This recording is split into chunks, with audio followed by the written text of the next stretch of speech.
Hello everyone. Today we today we talk about how to fix the app of lose weight and 30 day. You will go to settings. Then we click on apps. After that you will search the app lose weight and 30 day and you will click.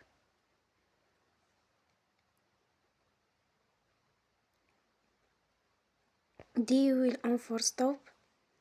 After that you will go to storage. Then we click on clear cache. In the end you will turn your Wi-Fi and you will turn again. Don't forget to support us by like and subscribe. See you next time and thank you for watching.